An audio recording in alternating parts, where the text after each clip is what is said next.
There is an old Victorian house in Ludington, Michigan, that's not only a historic landmark, but very haunted. It's where the ghosts of the Stark family still linger. They were known for their lavish parties, their philanthropy, and known to be very eccentric. They had their share of tragedies, secrets, and scandals. Now, their spirits are restless and active, especially around Christmas.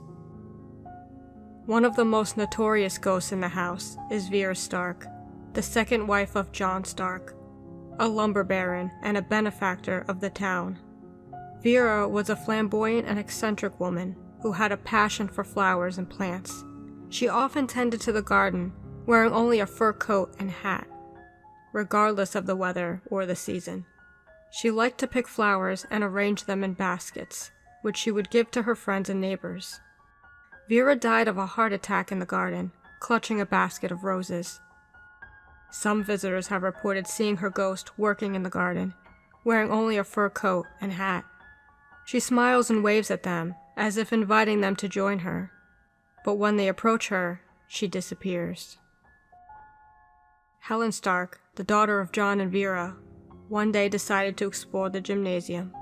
She climbed on a trapeze, but lost her balance and fell to the floor, breaking her neck. Her ghost can be seen walking through the halls of the house. She sometimes plays the piano in the ballroom, or reads a book in the library. She is shy and often hides from strangers. The current owners of the house, Keith and Suzette, bought the house in 2020 and renovated it to restore it to its former glory. They tried to open the house to the public for historical tours, but they ran into problems. Doors would slam, windows would break, furniture would be found knocked over, and scratches were found on the walls. They decided to close the house and live with the ghosts. They say they have learned to coexist with them.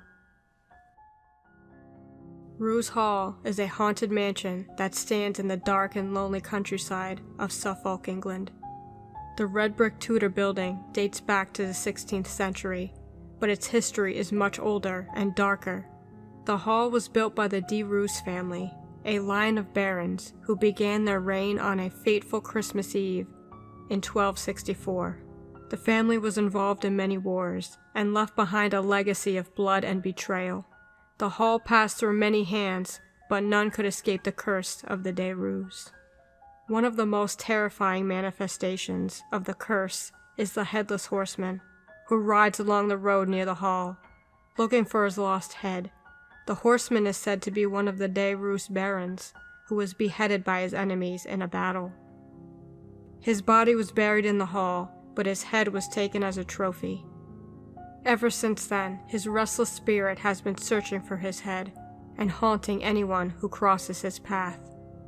On Christmas Eve, the horseman is more active than ever and can be seen clattering down the driveway in his phantom coach and 4 horses. He carries a sword ready to strike. But the Headless Horseman is not the only ghost that haunts Roos Hall. Inside the hall, there are strange markings on the walls, known as the Devil's Footprints. They are said to be the marks of Satan himself, who visited the hall one night and made a deal with one of the de Roos barons. The baron sold his soul to the devil in exchange for wealth and power. The devil left his footprints on the wall as a sign of his pact. The footprints are still visible today, and they glow in a sinister light. Some say that the devil still comes to the hall to collect the souls of the de Roos descendants. Another ghost that haunts the hall is a young girl who watches from the windows. She is said to be the daughter of one of the owners of the hall, who died of a mysterious illness. She died in her room and her spirit never left. She still watches from the windows, hoping to see someone who will be her friend.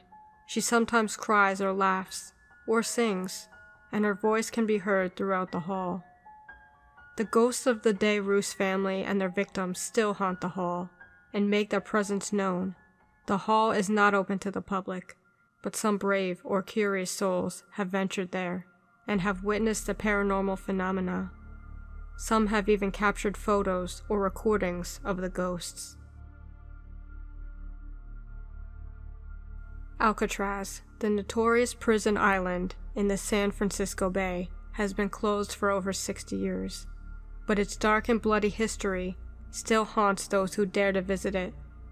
Known as the Rock, Alcatraz was home to some of the most dangerous and infamous criminals in America, who endured harsh and brutal conditions behind its walls. Many of them died or went insane, and some of them never left. Their restless spirits still roam the island and manifest in various ways, from eerie sounds and smells to cold spots and apparitions. One of the most chilling ghost stories of Alcatraz happened on Christmas Eve. It was in the late 1940s when Alcatraz was still in operation, and the warden at the time, Warden Johnston, decided to throw a small Christmas party at his boarding house on the island. He invited some of his staff and their families and tried to create a festive atmosphere. He decorated the house with lights and ornaments and lit a fire in the Ben Franklin stove. He served food and drinks and played music on the radio. He hoped to forget for a while the horrors and troubles of the prison. During the gathering, a few of the guards began retelling the story of a phantom figure who had appeared before them a few nights ago. They said that they were doing their rounds when they saw a man standing in one of the cell blocks. He was wearing a gray suit, a brimmed cap, and mutton chop sideburns. He looked like he belonged to another era, and he had a strange and sinister expression on his face. The guards were stunned and tried to approach him, but he vanished before their eyes. They searched the cell block but found no trace of him. They wondered who he was and why he was there. The warden and the other guests listened to the story with interest and curiosity. Some of them were skeptical and thought that the guards were making it up, or that they had seen a shadow or a trick of the light. Others were intrigued and wondered if the phantom figure was a ghost of one of the former inmates, or maybe a soldier, since Alcatraz had been a military fort before it became a prison. They asked the guards more questions and tried to identify the mysterious man. As they were talking, they suddenly felt a cold breeze in the room, and the fire in the stove went out.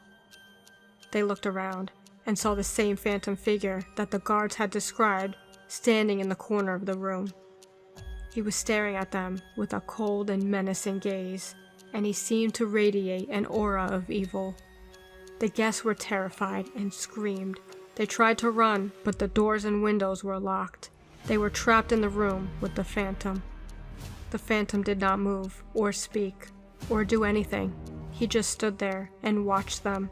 With his piercing eyes, they prayed and cried and begged for mercy, but the phantom did not respond. He just kept staring at them, as if he was waiting for something. Then, as suddenly as he had appeared, the phantom vanished. The doors and windows unlocked, and the fire on the stove was relit. The guests were free, and they ran out of the house as fast as they could. No one knows who the phantom figure was or why he appeared at the party. Some say he was a ghost of one of the prisoners who had died on the island, and that he was angry and bitter and wanted to scare and torment the living. Others say he was a manifestation of the evil and suffering that had taken place on the island, and that he was a warning and a curse. The phantom figure is not the only ghost that haunts Alcatraz. The island is full of paranormal activity, and many visitors have reported seeing, hearing, or feeling things that cannot be explained.